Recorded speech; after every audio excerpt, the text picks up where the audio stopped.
Alright, so welcome to the Golden Dome, and it's been a while, but we're back finally and recording, and it's good to be back. But just announced earlier today, there will be a new podcast, a hockey podcast, called, what did I call it again? See, this is why I don't like having super much space between recordings, because then I forget things. But, and I should know this, but with so many podcasts, it's difficult. And my phone decides to go haywire every time I'm on a podcast. Anything else? Oh no, my phone's fine. But this will pull up. There we go. So it is called the High Scorer Podcast. So go check that out. If you're a hockey fan or a fan of the teams that are covered on there, more is said about it on its Twitter page on Twitter. And let's get right into it. So, as of right now, and I say as of because I know something's going to happen right after I record this. There's not many guys departing from Notre Dame. You've got a large roster staying right now of the guys that had the choice, so it's good. Some of the guys, a couple of guys that I know are leaving are Jonathan Dewar, Kurt Heinisch, Myron Tagovailoa-Amosa, Jack Cohen, Kevin Austin, and there's somebody I'm forgetting. Kane Madden, and still not who I'm trying to think of. Kyle Hamilton, Kyron Williams. As of right now, that's all. So, we'll see how the rest of this plays out. Who leaves, who stays. It was just announced earlier today, Drat Patterson is coming back. So we're returning 4 or 5 O-line starters. So it's going to be interesting. I'm excited. There's definitely a lot of potential with Marcus Freeman and the new coaching staff he's brought in. He's just recently brought in a linebacker from Ohio State who he's a good friend of and has spent a lot of time with between playing and everything. And then he also did bring in another former associate of his, Brian Mason, I think his name was, the special teams coordinator for Cincinnati, because we're keeping up the trend of stealing things from Cincinnati. And he is now the special teams coordinator, plus bringing in our former O-line coach from 2011 to 17. I forget his name, Harry something, and it starts with an H. His second name or his last name, but they brought him in. He coached guys like Mike McGlinchey, Big Q, those guys, and he coached them to a Joe Moore Award in 2017. Before going to the Bears, he is now coming back to coach O-line. Now there's only like 1 or 2 more spots that need to be filled. It's going to be exciting. It's going to be great to see the coaching staff change slightly. And I'm glad he's not afraid to fire people if he needs to. That's a good thing to have when you're a coach. But the offensive hires are a little bit more swayed by Tommy Reese, which is good. Like bringing in the former O-line coach. Swing and a huge hit as of right now. And let's hope the offensive hires continue to ramp up because I'm excited. Let's go. But I'm super jumping around right now. It's been all day just trying to get back into the podcast. But it's good. It's great. I'm excited. I'm happy. There's a lot of people who have stayed recently, although there has been some transfers out, like Quinn Carroll, who went back to Minnesota, I want to say it was, and then Jay Bramblett, which we knew about a couple weeks ago when Bryce McPherson was flipped from committed to Wake Forest to Notre Dame. It was known Bramblett was going to leave. He left. Bramblett is now going back to Alabama to be closer to his family. I get it. I hope he succeeds in Alabama for the rest of his time in college football, and let's hope he can land on a team. And there's been a couple more guys here and there, like 1 or 2, but including Kahari G earlier this month, or within the last month, 2 who transferred out. But there's also been some movement here and there with a transfer in, and Brandon Joseph. Plus, you got to think they're definitely still working on the recruiting front. Still a lot more to do, especially with the season over. There's a lot more time to move around and hit with recruits. And I guess I'll just kind of go over spots that we need. Right now, we need receiver because with Kevin Austin leaving, we don't know if Avery Davis is going to get a med red shirt or what have you, or what the situation is there, if he'll be able to come back. And while it has been announced, Braden Lindsay is coming back, and that you've got the 2 freshmen.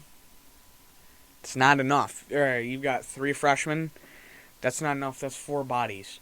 Maybe 5 if Davis comes back. You need guys in here. You're getting 1 in Merriweather. That's it. Right now, that's the only receiver that was committed. Omarion Walker flipped to Michigan, and then I'm forgetting the other recruit's name. C.J. Williams flipped to, I don't remember where, but he flipped to late. So, we lost 2 big recruits. C.J. Williams was a swing guy anyways, and Omarion Walker, I think, came here, or was trying to come here because of Brian Kelly. So, it is what it is, and we'll see what happens. But that's one place we do need to get bodies. I was saying safety's another place we need to load up on, but now I just think we need another body or 2 to hold us over in the transfer portal for a year or 2. So you get the freshmen in and get them situated and everything, and then we're good at safety. You've had Joseph come in, you've had DJ Brown and Houston Griffiths stay, so not much to say on that anymore. Oh, I just did it again. I did what I did last podcast, and I did that, and didn't mean to, and it made a noise. My bad. Hold on, one sec. I always have a technical problem at some point, and this is apparently going to be the podcast. Because what's a podcast without technical error? There was an audio there for a sec. My bad. It's being really screwy, but hopefully it's finally fixed. Also, what just came out is Isaiah Pryor is going to the draft. He's leaving the safety room. It's something I talked about in my video yesterday when I talked about the guys that are staying. He's now on the move. He's going to the draft. I don't think he's going to get drafted. If he does, he'll be a fringe 7th round pick, 6th round pick. But it is what it is. It's his choice at the end of the day. Good luck to him. But we were just talking about the safety room. Now you're down 2 guys. 3 guys. Maybe. I think the other guy that left was a safety too. But he wasn't a great safety. He wasn't high on the chart. But you got to have guys there now. You better hope. Actually, you kind of do. And right now you have at least 4. Ramon Henderson, Xavier Watts, obviously both going to be there again. Because I think both go into their sophomore years. Because I think Xavier was a freshman receiver moved. Either it was receiver, or either it was freshman or redshirt freshman, 1 2. I don't remember. But that's where he was. And then he originally moved to linebacker. They figured out, oh, that's a dumb idea. Don't move a guy who's who's right under 6 foot at 5'11", and about 190, I want to say, weighed in or around. Yeah, let's not move him to linebacker. We'll move him to safety, because linebacker, oh, that's a great idea. Move a short receiver to linebacker. It's not going to work. So they moved him to safety. He's playing okay in the snaps he's gotten. It'd be nice to see some more. But you've got those 2. DJ Brown's coming back and Houston Griffiths is coming back, but I think both leave next year. I know Houston does at least. So, yeah, because I think they're both going into 5th years. So, both leave. Kyle Hamilton's leaving. You got to get guys in the door. You've got 2 very good safety prospects in 23. I go after at least another good safety prospect in 23 and 1 now, if you can, in this class.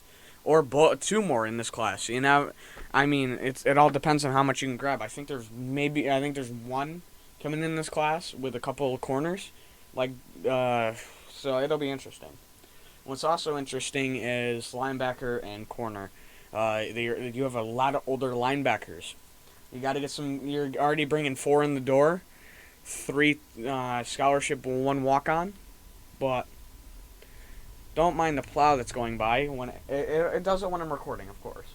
But that'll be interesting to see how many they can bring in the door. You got guys like Snead, who's a 5-star, and a couple 4-stars there, plus the preferred walk-on.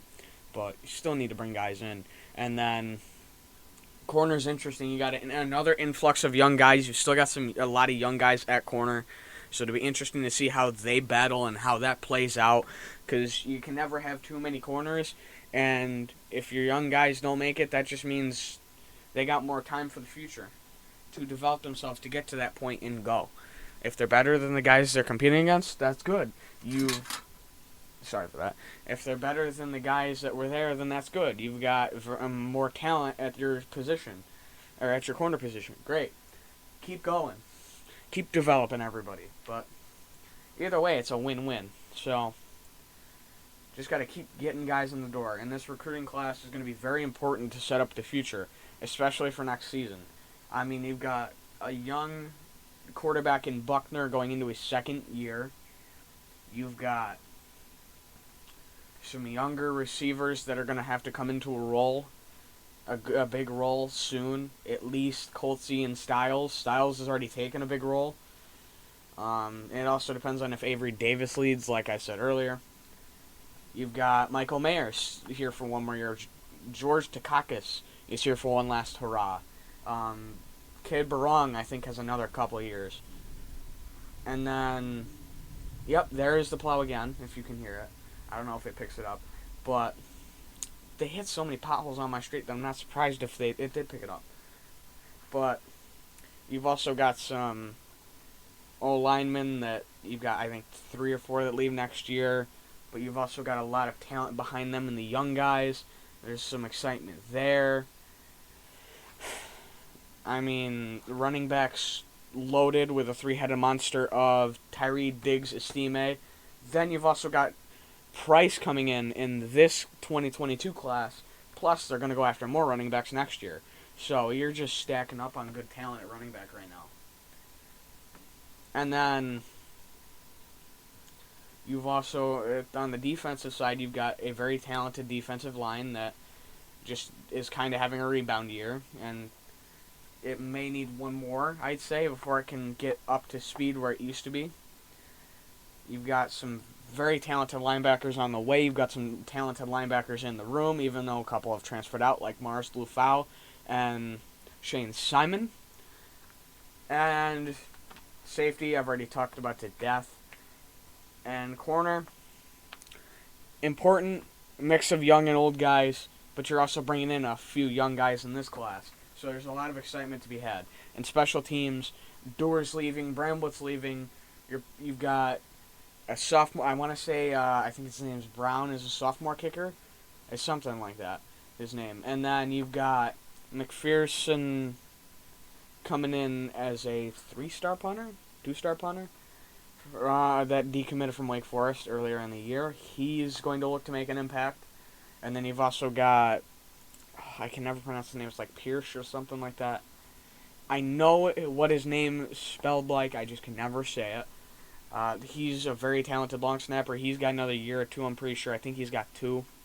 And then that's basically all your specialists, really. I mean, you got your backups, but don't tell me okay, I thought my mic just shut off again.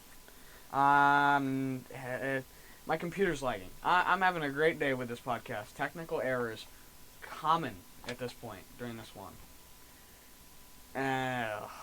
I'm gonna have fun looking at this later, and if this doesn't come out well, if like I have audio cuts at certain spots, I'm not even gonna record again. I get easily infuriated when these, because I can't do more than 3 takes, or else I'm really angry at my computer and I need to cool down. And it wastes time, and I don't like wasting my time. Not. Yeah, it'll be interesting. I can't wait. And hearing a lot of these guys are coming back, and I jinxed it, of course, because Pryor's leaving, but it's just, I'm happy right now to have a lot of these guys coming back, and I hope they can develop for the better. And we'll definitely see. I also think we might see a Drew Pine transfer in the next couple of years. I think he definitely transfers if Buckner is the future, and I think that writing's already on the wall. So I think you may see him transfer out. That's the one thing I'm waiting for. I'm waiting for him to end up transferring out, and then Ron Prowse Jr. is your backup. He's going to jump from 4th string his first year to 2nd string by his last year. Because him and Buckner are in the same class, but Buckner didn't get the red shirt, and I think Prowse did. So I think Prowse will be here a year after him. But the thing is does he stay? Plus, you've got another incoming 4-star quarterback in, what's his name? I know it too. I can't remember it off the top of my head, but you've got another 4-star quarterback coming in. You're probably going to see more come in the future. It's not looking bright unless they can earn a spot. So we'll see.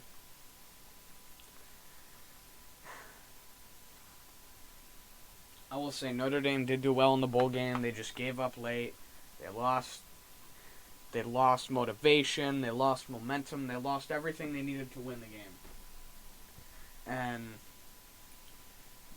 Freeman did some good things. He did some bad things. And he's just got to learn and move on. I mean, you got to have a short memory. You got to have a really short memory. And let's hope that next time Buckner's the guy that's leading us, because we really should put him in the 4th quarter.